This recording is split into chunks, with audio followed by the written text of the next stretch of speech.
할렐루야. 우리 7월 달에 맥주절을 지켰고 오늘 그 중간 셋째 주에 수장절을 지키라.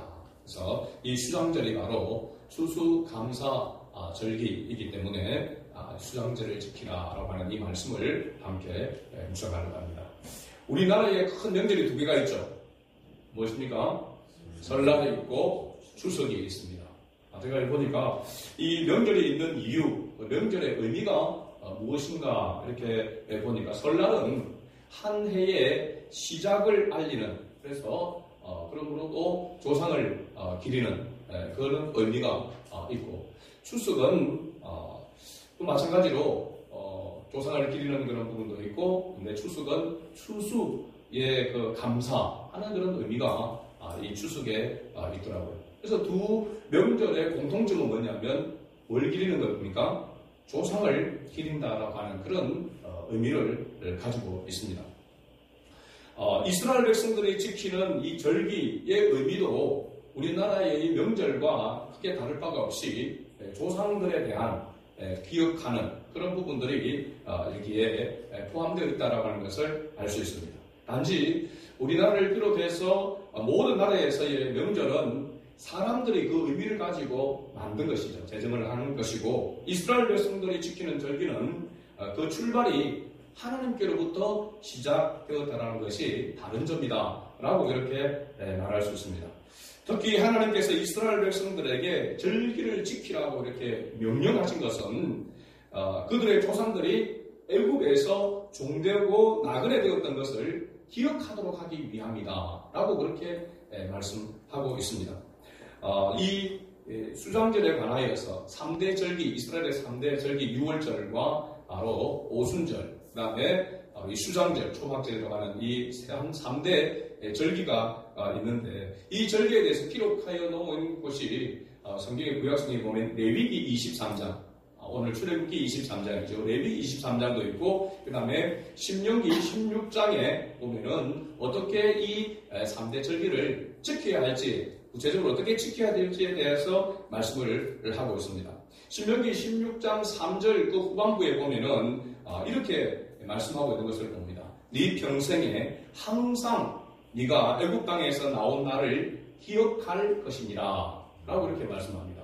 여기 보면은 네 평생에 이스라엘 백성들을 말합니다. 평생에 항상 네가 애굽에서 나온 날을 기억할 것이니라.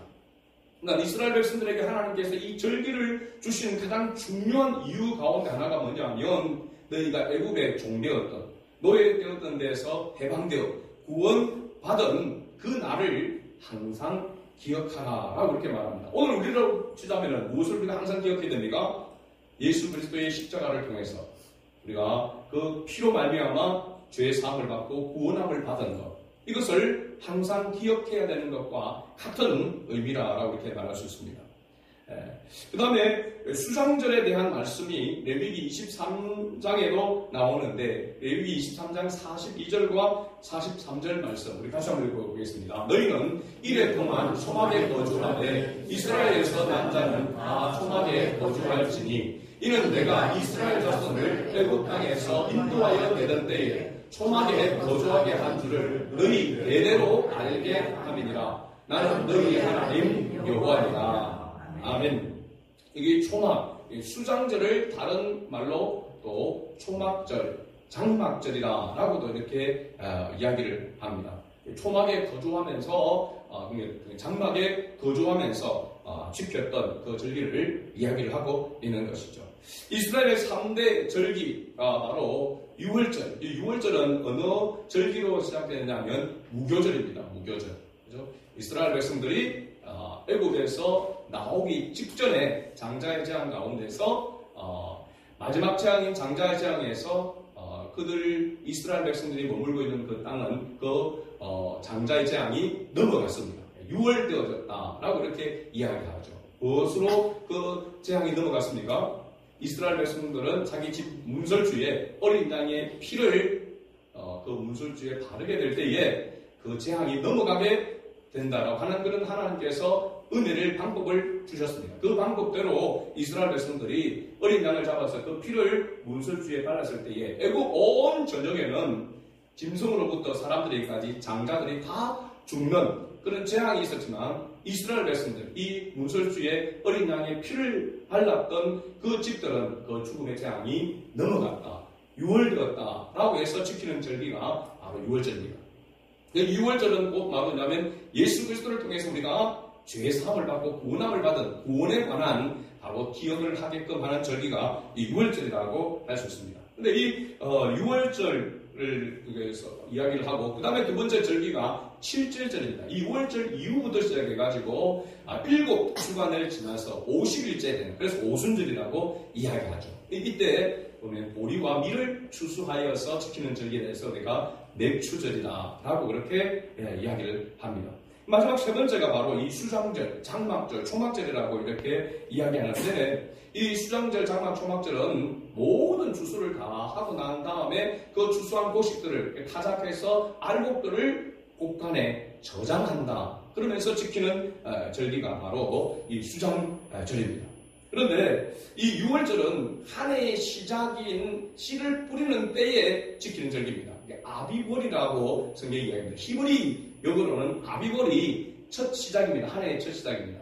근데 태양역으로 우리가 지키는 이 절기로 보면은 몇 월을 이야기하고 있냐면 3월에서 4월을 이야기하고 있습니다. 그러니까 보통 이 이스라엘의 농사하는 이 그 절기를, 성경의 절기를 보게 되면 1월, 2월, 3월 이렇게 하지 아니하고 1월에서 2월, 그 다음에 2월에서 3월, 3월에서 4월 이렇게 해서 되는데, 이 아비월이 바로 3월에서 4월입니다. 이게 음력이 겹쳐져 있으니까 그런 절기입니다. 근데 이때가 어느 때냐면 레바논 위에는 헐몬산, 가장 높은 그 산에서 겨울 동안에 얼어져 있던 그 눈이, 이 설산이 녹아내리면서 이제 3, 4월이 될 때에 요단강으로 흘러내릴 때 요단강이 범람하게 되어지는, 넘치게 되는 그 절기가 바로 이 아비월 3, 4월입니다. 근데 이때에 이제 뭘 시작하게 된다면 농사를, 씨를 뿌리기 시작하게 되는 거죠. 물이 나내니까, 물이 귀한 곳이니까. 그래서 이 바로 6월절은 생명의 시작을 이야기한다라고 말할 수 있습니다. 그래서 우리 지금 달력으로 보면은 3월과 4월 사이다라고 이렇게 말할 수 있고, 이 오순절, 칠주절, 맥주절은 그 이후부터 시작해서 7주간이 지나니까 바로 5월, 6월, 아니면 뭐 6월, 7월 우리 달력으로 그렇게 말할 수 있고, 마지막 이 수장절은 이스라엘로 보면은 9월, 10월, 우리로 보면은 이 절기가 어느 때냐면 10월에서 11월 사이라. 그러니까 사실 우리가 지금 오늘 10월 마지막 주, 원래는 11월 셋째 주가 추수감사주의로 이렇게 적용되는데 보통 그때 되면은 지금 말하는 절기와는 조금 동떨어졌다라고 이렇게 할 수도 있죠. 마지막 부분이라고 할 수 있고, 우리는 10월 마지막 주일 지금 오늘 추수감사를 지키니까 어쩌면은 절기상으로 보면은,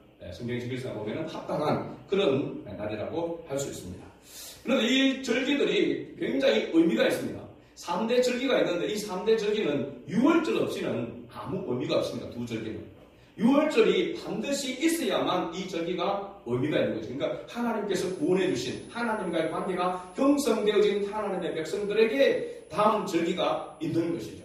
6월절 없이는 7.7절이고 수장절도 아무 의미가 없다라고 하는 것입니다. 그래서 이것을 교회사적으로 해석을 해보면 이 6월절은 뭐냐면 바로 예수님의 초림이라고 할 수 있습니다. 예수님께서 육신의 몸을 입고 이 땅에 오신 그 예수님을 통하여서 무엇이 시작되어집니까? 구원의 문이 열려지게 되어진 것이죠. 그 다음에 바로 그 지나고 오순절에 뭐가 임하게 됩니까? 성령이 강림하게 되어집니다. 성령이 오셔서 우리 안에 내주하셔서 하나님을 섬길 수 있도록, 믿고 하나님을 섬길 수 있는 그 은혜를 하나님의 영이신 성령이 예수 믿는 사람들의 마음속에 내주하여 계신다라고 하는 것입니다. 그래서 예수 믿는 사람과 믿지 않는 사람의 차이는 뭐냐면 성령이 그 속에 거하고 있는지 있지 않는지의 차이라고 할 수 있습니다.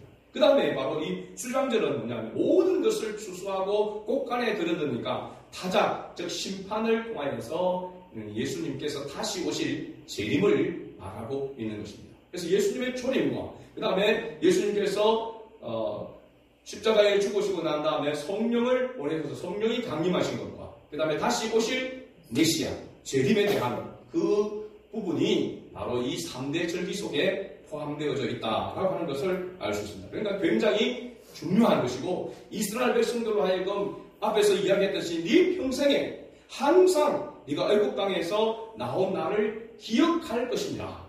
다시 말하면 우리 예수 믿는 사람들이 항상 예수 그리스도의 십자가를 기억해야 된다라고 하는 것과 같은 그런 의미라고 말할 수가 있는 것이죠. 자, 그렇다면 여호와 하나님께서 왜 이 절기를 지키라고 했는지 그 의미를 한번 살펴보고자 합니다.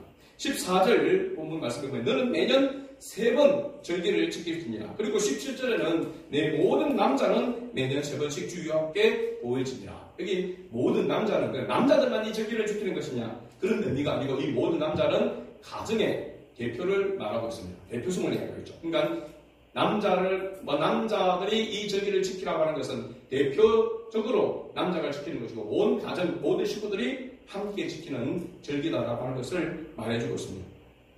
여호와 하나님은 이스라엘 백성들에게 이 절기를 지키라고 명령하신 이유는 하나님께서 택하신 백성들이 애굽의 압제에서 해방되었기 때문이다라고 이렇게 말하고 있습니다.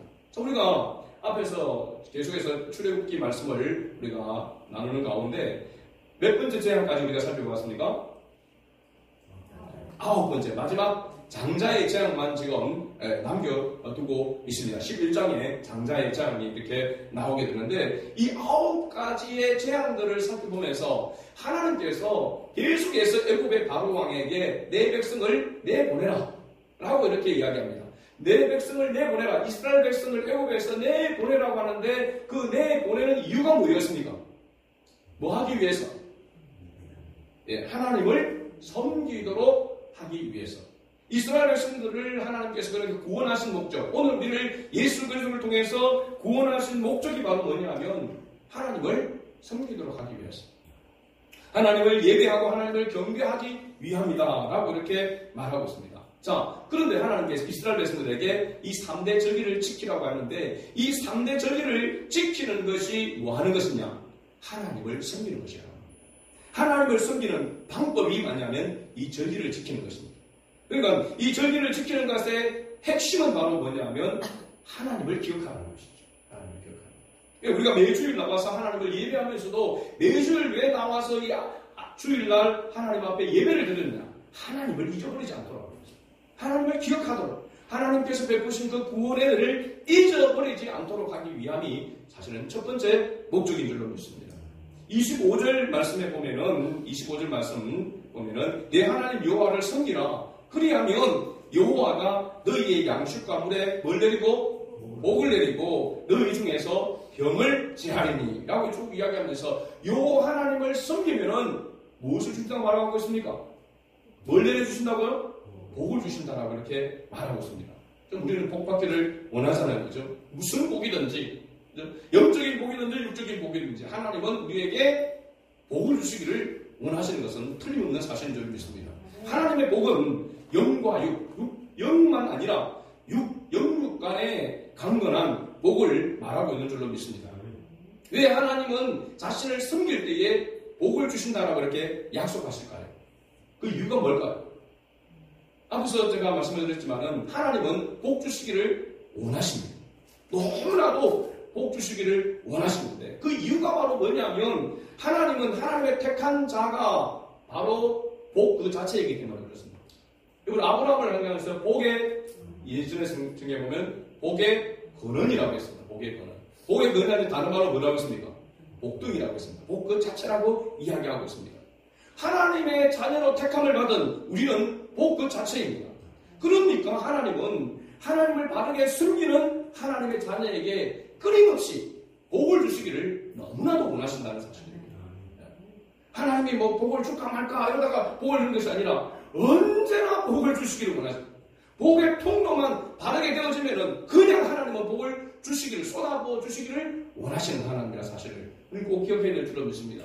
내가 뭔가를 잘해야 뭔가를 뭐 해야 복을 받을 짓을 해야 이런 생각을 하는데 하나님을 바르게 섬기면 하나님은 반드시 복을 주신다라고 약속하고 있는 것입니다. 그렇기 때문에 하나님은 그의 백성이 그를 섬기면 복을 주실 수밖에 없다라고 하는 사실입니다. 자, 그 다음에 여호와 하나님께서 이스라엘 자손들에게 절기를 지키라고 명령하신 이유는 그들이 여호와 하나님을 떠나 다른 신들을 섬기지 못하도록 하기 위함 때문이다 라고 하는 것을 또한 알 수 있습니다. 하나님께서 가장 싫어하는 죄악이 뭡니까?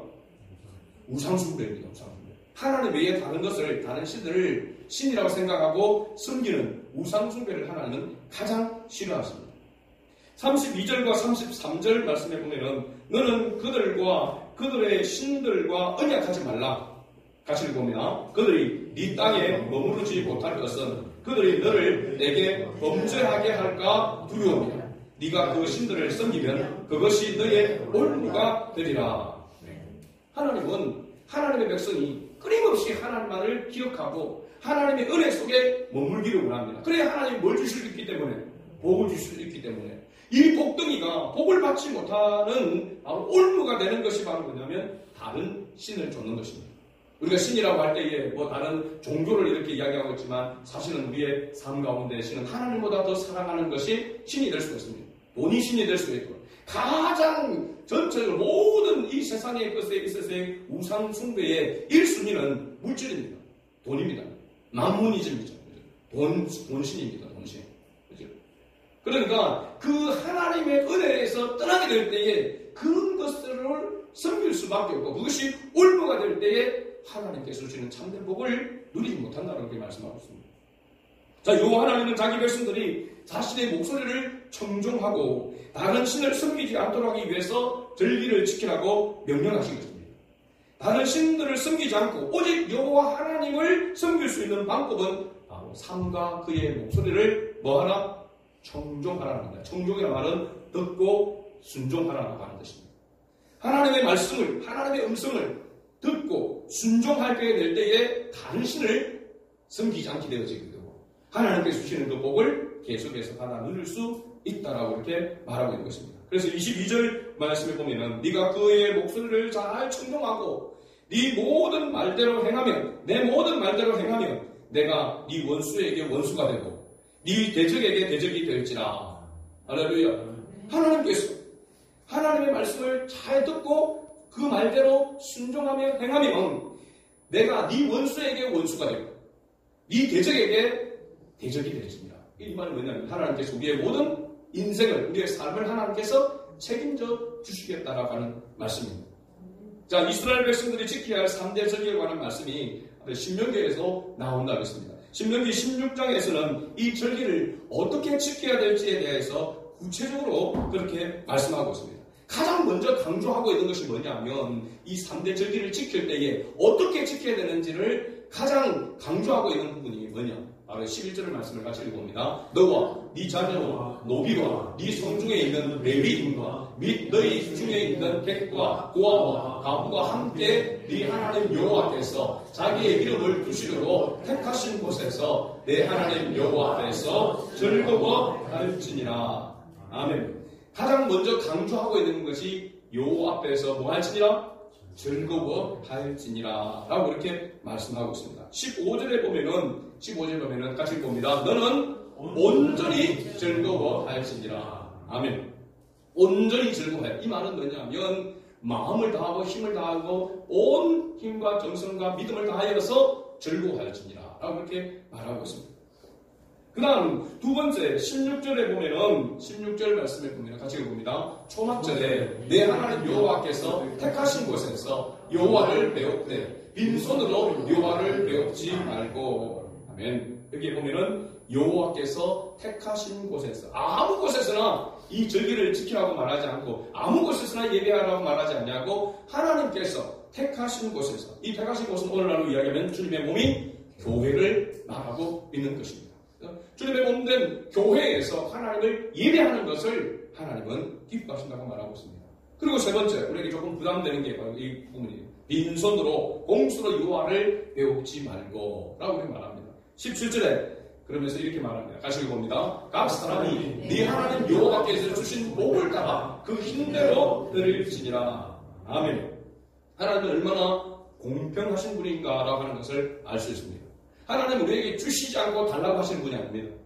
믿습니까, 여러분? 우리가 하나님을 예배하고 경배할 때에 하나님께서 예배하고 경배할 수 있는 은혜를 우리에게 주셨기 때문에 경배하라고 이야기하고 있는 것이지, 그런 은혜를 주시지 않고 경배하라 말하지 않습니다.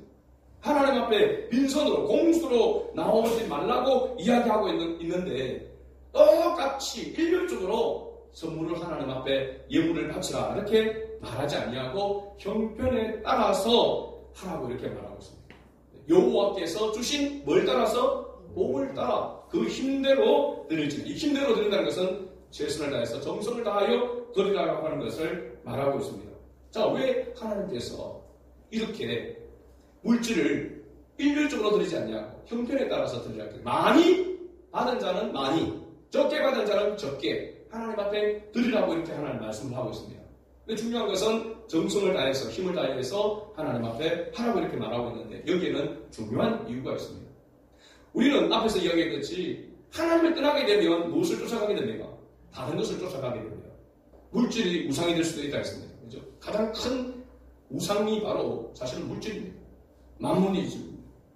그래서 하나님께서 많이 준 자에게 많은 것을 바치라, 적게 준 자에게 적게 바치라고 하는 것은 이 물질이 우상이 되도록 하지 않도록 하기 위한 목적이, 이유가 여기에 있는 것입니다. 그래서 우리가 하나님 앞에 베풀어 주신 그 은혜와 그 사랑과 그 복을 헤아려서 하나님 앞에 마음을 다하고 뜻과 정성을 다해서 하나님 앞에 예물을 드리는 것을 하나님께서는 기뻐하신다는 사실입니다. 이스라엘 백성들이 가나안 땅에 들어가서 지켜야 할 말씀을 다시 한번 모세를 통해서 말씀하고 있는 이 말씀 기록이 바로 신명기입니다. 신명기는 이스라엘 백성들이 애굽에서 나와서 광야 생활 40년을 마치고 가나안 땅, 약속의 땅에 들어가서 그들이 지켜야 될 하나님의 율법, 말씀을 모세를 통해서 모세가 다시 한번 가나안 땅에 입성하기 전에, 직전에 주신 바로 말씀이 바로 이 신명기의 말씀입니다. 그러면서 이 신명기의 말씀에 보면은 특별히 16장 마지막 22절 말씀 같이 읽어봅니다. 자기를 위하여 주상을 세우지 말라. 내 하나님 여호와께서 미워하시느니라. 말씀하면서 절기를 지키라고 하면서 하나님은 항상 뭘 경계하고 있느냐면 하나님의 백성이 하나님을 떠나서 다른 것에 미혹되고 다른 것을 쫓아가는 그런 죄를 범하는 것을 하나님은 너무나 경계하고 있다고 하는 것을 알 수가 있습니다. 이것은 앞에서 말씀드렸다시피 하나님의 택한 백성에게 하나님 너무나 복을 주시기를 원하는데 그 복을 가로막는 것이 뭐냐면 하나님과 우리 사이에 죄가 들어서는 것입니다. 그 죄의 가장 하나님께서 악한 죄가 뭐냐면 살인죄, 이런 세상의 윤리와 도덕적인 죄보다 가장 큰 죄악을 말하고 있을 때 그건 하나님과 우리 사이에 다른 것이 있는 것입니다. 우상에 미혹되어질 때에, 우상을 섬기게 될 때에 하나님은 그것은 복을 주시고자 해도 복을 주실 수가 없습니다. 오히려 복 대신 하나님 뭐 하십니까? 징계하시죠. 반드시 징계하십니다. 하나님의 특히 택한 백성이 다른 것을 쫓아가고 다른 것에 미혹되고 다른 것을 섬기게 되어질 때 하나님은 반드시 하나님은 징계하십니다. 왜 그렇습니까? 하나님의 택한 백성이 하나님의 복종이가 복을 받지 못하고 다른 것을 저주의 길로 나아가는 것을 그걸 부모된 입장에서 가만히 좋다고 지켜볼 부모가 어디 있습니까? 채찍질 하더라도 어떻게 하든지 다시 돌아오라고 하는 것이 부모의 마음이잖아요. 바로 아버지의 마음. 이것이 바로 하나님의 뜻이다라고 하는 것을 알 수 있습니다. 자, 오늘 우리가 매주일 성회로 모일 때에, 주일에 우리가 예배로 모일 때에 우리가 어떤 모습으로 하나님을 예배해야 되는가? 가장 중요한 것이 바로 절구하는 것인 줄 믿습니다. 자, 그런데 이 절구하는 즐거움의 원천이 어디에서부터 나오냐는 겁니다. 뭐 좋은 일이 있어서 뭘 절구다 합니까? 오늘 시원히 합격을 했다. 즐겁다. 감사하다. 이럴 수 있습니다. 오늘 또 점심을 맛있게 먹었기 때문에 기대하고. 요즘 아이들은 보면은 집에 들어오자마자 오늘 반찬 먹습니까? 이렇게 먹는 게 의상, 먹는 것에 관심이 많습니다. 그죠? 어른들도 마찬가지입니다. 모두가 다. 근데 뭔가 좋은 일이 있어야 우리는 즐거워할 수 있잖아요. 그렇죠? 뭔가 좋은 일이 있어야, 뭔가 기대되는 일이 있어야 즐거워할 수 있는데, 주일날 우리가 매주일 나와서 어디 보면 습관적으로 들어지면서 즐거워하는 그 즐거움이 있는가? 하나님은 즐거워할 원천을 우리에게 하나님 주신 줄로 믿습니다. 그 즐거움의 원천이 뭐냐면 우리가 생각하는 그런 좋은 일, 우리가 어떤 그런 감사할 일들이 많아서 즐거워하는 것이 아니라 이 즐거움의 원천은 여호와 하나님의 구원으로부터 온다는 사실입니다. 이스라엘 백성들에게 이 평생에 항상 애국 땅에서 종되었던 나를 기억하라고 말한 것처럼 항상 우리에게 예수 그리스도의 그 십자가를 기억하라고 말하고 있는 것입니다. 내가 오늘 살아가는 이유, 내가 오늘 이 자리에 나와 있는 이유가 하나님께서 우리에게 베푸신 그 은혜, 그 구원의 은혜 때문임을 생각하게 되어지면 우리는 다른 어떤 무거운 짐들을 지고 있다 할지라도 다 주님 앞에 내려놓고 즐겁게 예배할 수 있는 줄을 믿습니다. 어떤 환경과 상황에 따라서 즐거워하는 것이 아니라 주님의 그 십자가를 바라보고 하나님께서 베푸신 그 구원의 은혜를 생각할 때마다 우리의 마음에 즐거움이 있어야 된다는 사실입니다. 이게 구원받은 하나님의 백성의 바로 열매라고 말할 수가 있는 것이죠. 매주 주님 앞에 나올 때에 예수 그리스도를 통해 우리에게 베풀으신 구원의 은혜를 기억할 때 우리 모두는 함께 즐거워할 줄로 믿습니다. 그래서 우리가 공동체를 위해서, 교회를 위해서 함께 기도해야 될 이유는 나만이 즐거워하는 예배가 아니라 모든 성도들이 함께 모두가 한 몸으로 즐거워하면서 예배할 수 있는 예배가 참된 예배인 줄로 믿습니다. 그러기 위해서 우리가 각 지체들을 위하여 기도하지 않을 수가 이렇게 없는 것입니다. 지체들과 우리가 관계가 틀어지거나 그죠? 그 안에서 다툼과 분쟁이 있어서는 안 되는 것이죠. 혹 그런 분이 있다 하더라도 주님 앞에 예배드리기 전에 서로 뭐 해야 됩니까? 용서하고 화해해야 하는 것입니다. 그래서 함께 더불어 즐거워할 수 있는 예배가 되어야 됩니다. 또 하나는 뭐냐면 하나님께서 가장 기뻐하고 즐거워하는 것은 하나님의 택한 백성을 구원하는 것입니다. 우리가 매주일마다 구원받는 자가 하나님 앞에 함께 더하여져서 예배를 드릴 수 있다고 한다면 하나님께서 하늘을 기뻐하는 것과 함께 우리가 또한 함께 기뻐하고 즐거워하는 그런 예배가 될 줄로 믿습니다. 그래서 우리의 관심과 초점이 여기에 있어야 될 줄로 믿습니다. 그리고 주의 목소리를 청종하고자 사모하고 기도하는 모습이 되어야 될 줄로 믿습니다. 제가 이번에 사랑의 교회 성경의 날에 갔을 때 보니까 야 그게 6,900석인가 이렇게 되는 그 예배당 안에 우리 말이 뭐 6,900석인데 6,900 안에 이제 사람들이 한 7,000명 들어가 하니까 그냥 사람밖에 안 보이는 그죠? 그런 자리가 되는데 그럼에도 불구하고 그 앞자리에 1층, 2층, 3층으로 이렇게 되어 있는데 1층 거기 앞자리에 와서 예배를 드리기 위해서 사랑교회 성도들도 매주일 그 1층에 앞자리에 오는 사람들은 적어도 2-3시간 전에 나온다는 겁니다. 그 앞자리에 앉아서 예배를 드리기 위해서. 그러니까 전체적으로 그 예배당 안에 6,900석 안에 한 번에 다 못 들어오잖아요. 거기에. 그죠? 몇만 명이 되니까 성공이 되니까. 그러니까 그 본당 안에 들어와서 예배드리는. 이번에 또 7,000명의 목회자 성도님들이 이렇게 모였는데 다 본당 안에 들어가지 못했습니다. 그래서 다른 별관에 또 예배드리는 분들이 몇백 명이 이렇게 있었단 말이죠. 그러니까 그 본당 안에 들어가서 예배드리기 위해서 시원하게 그러니까 사모하는 그런 마음이 그러니까 예배 시간에 찬송만 불러도 전체가 그냥 은혜를 받을 수밖에 없는 그런 모습입니다. 그러니까 얼마나 기대하고 있는가, 얼마나 사모하고 있는가 끝나는 겁니다. 예배 전에 이미 예배가 끝나는 겁니다. 오늘 우리의 모습 보면은 우리는 옆에 자리 잡으려고 온 사람이 있습니까? 그렇지. 그러다가 자기 자리라고 딱 있는 사람도 있을 수도 있지만은 예배에 사모함이 있어야 될 줄로 믿습니다. 예배에 사모함이 있으려면 예배를 위해서 기도해야 됩니다. 예배를 위해서 기도하고 또 말씀의 은혜를 받으려고 하면은 여러분 목회자를 위해서 기도해야 됩니다. 함께 기도해야 됩니다. 목회자를 위해서 기도하고 말씀을 목회자를 위해서 듣기를 원하는 그 마음을 가지고 있으면서 목회자에 대한 불만과 원망이 할 수가 없습니다. 성도들과 함께 이 은혜를 즐거워하고 함께 누리기 위해서는 우리 성도들끼리 서로 원망하거나 불편하거나 할 수가 없습니다. 매우 중요합니다. 우리가 하나님 앞에 온전한 즐거워하는 그런 예배가 되기 위해서는 전체가 저를 비롯해 우리 모두가 다 하나님의 음성에 하나님의 목소리를 충종해야 될 줄로 믿습니다. 그 목소리를 기대하고 사모하는 그런 마음이 우리에게 있고 그리고 교회 예배당으로 나올 때마다 예수 그리스도의 그 십자가를 기억하면서 나오게 될 때에 하나님은 반드시 우리에게 매주일마다 은혜 위에 은혜를 가하여 주실 줄로 믿습니다. 저는 그런 교회가 되기를 정말 간절히 사모하고 기도하고 있습니다. 결론입니다. 여호와 하나님은 구원받은 주의 자녀들에게 복의 복을 주시기를 너무나도 원하고 계십니다. 시편 81편 15절 말씀 정말로 중요한 말씀입니다. 같이 읽어봅시다. 여호와를 미워하는 자는 그에게 복종하는 채 할지라도 그들의 시대는 영원히 계속되리라. 아멘. 여기 보십시오. 여호와를 미워하는 자는 했습니다. 여호와를 사랑하는 자가 아니라 여호와를 미워하는 자는 그에게 뭐하는 채 할지라도 복종하는 채 할지라도 흉내만 내도 그들의 시대는 영원히 계속되리라.